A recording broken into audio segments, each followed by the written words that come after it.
बने हुए हैं दीप संस्कृत क्लासेस में। आपने इसका विचित्रः साक्षी का आपने प्रथम भाग देख लिया होगा। इसका यह द्वितीय भाग है। विचित्रा देवगति। देवगति भाग्य की गति विचित्र होती है। विचित्रा शब्द है विचित्र प्लस स्टाप, विचित्रा। अब स्टाप प्रत्यय को विशेष रूप से देखने के लिए इसका लिंक नीचे अपलोड है, आप उससे हेल्प ले सकते हैं।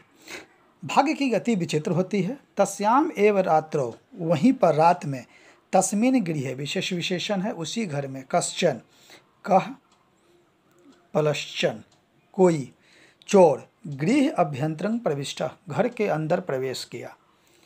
तत्र निहिताम एकाम मंजुषाम, वहाँ रखे हुए एकाम मंजुषाम, एक पेटी को, आदाय आ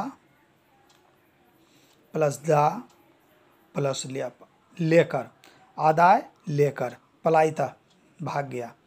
चौरस्य पाद ध्वनि ना, चोर के पैर की ध्वनि से, प्रबुद्धः अतिथि, जगा हुआ अतिथि। जब चोरी करने के लिए चोर आया घर में तो वह उसके पैरों की आवाज़ से जग गया और जगकर चोर संख्या, चोरी की शंका से, तम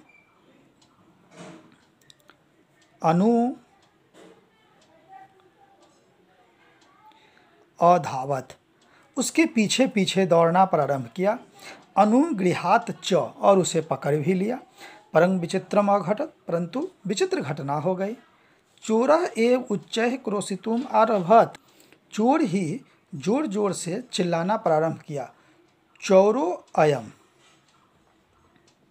चौरः प्लस अयम, चोर है यह, चोर है यह, ऐसा। तस् तार स्वरेण प्रबुद्धा, उसके जोर से उच्चारण करने पर, प्रबुद्धा ग्रामवासिना विशेष विशेषण है बहुवचन में, जगे हुए गांववासी अपने घर से निकलकर, तत्र अगच्छन, वहाँ आ गए। बराकम अतिथिम एव च चौरम मत्वा भर्ष्यत, और दया के पात्र अतिथि को ही चोर मानकर उसकी भर्त्सना करने लगे, उसे उलाहना देने लगे, क्योंकि गांव वालों ने तो उसे देखा नहीं था, वह उस गांव के लिए अपरिचित व्यक्ति था। इसलिए जब उस गांव का रक्षक ही चोर चोर चिल्लाने लगा तो उसके बात को सच मानकर गांव वाले उसे दोषी मान लिए, क्योंकि उन्हें लगा कि यह नया आदमी ही चोर है। यद्यपि ग्रामस्य आर्ची, जबकि उस गांव का आर्ची जो रात में रखा जाता है, चौकीदार ही चोर था। तत्क्षण में रक्षा पुरुष तम अतिथि, उसी क्षण रक्षा पुरुष उस अतिथि को चोर है यह ऐसा जानकर कारागार में प्राक्षिपत, उसे कारागार में डाल दिया गया। अग्रिमे दिने, और अगले दिन आर्ची जो चौकीदार था वह चोरी अभियोगे, चोरी के अभियोग में, तम न्यायालयम नीतवान, उसको न्यायालय में ले गया। न्यायाधीश बंकिम चंद्र उभाभ्यां पृथकम पृथकम विवरण श्रुतवान, न्यायाधीश बंकिम चंद्र ने दोनों के अलग अलग विवरण को सुना। श्रुतवान, श्रु प्लस अक्तवतु, श्रुतवान पुल्लिंग एक वचन।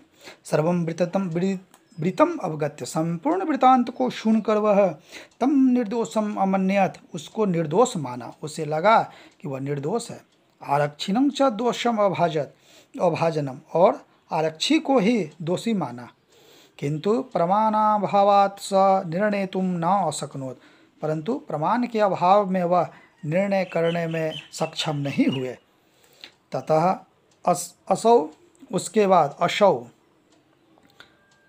असौ समानार्थक है शह, उसके बाद वह अग्रिमे दिने उपस्थापन उपदिष्टवान, उन दोनों को, चोर को भी और आर्ची को भी अगले दिन पुनः न्यायालय में आने का आदेश दिया। अन्य द्युः, दूसरे दिन तो वे दोनों न्यायालय में स्व पक्षम पुनः स्थापितवन्तौ, अपने अपने पक्ष को फिर से रखे। तदेव, वैसे ही, कश्चित कोई, तत्रत्य कर्मचारी, तत्रत्य वहीं का कर्मचारी आकर निवेदन किया, यत् की इतः क्रोश द्वयांतराले, यहाँ से 2 कोस दूर, कश्चित जन, कोई आदमी, केनापि हतः, किसी के द्वारा मार दिया गया है। तस् मृत शरीरम, उसके मृत शरीर को राजमार्ग के निकट ही स्थित है। आदेश दीजिए किम करणीयम इति, क्या करना चाहिए।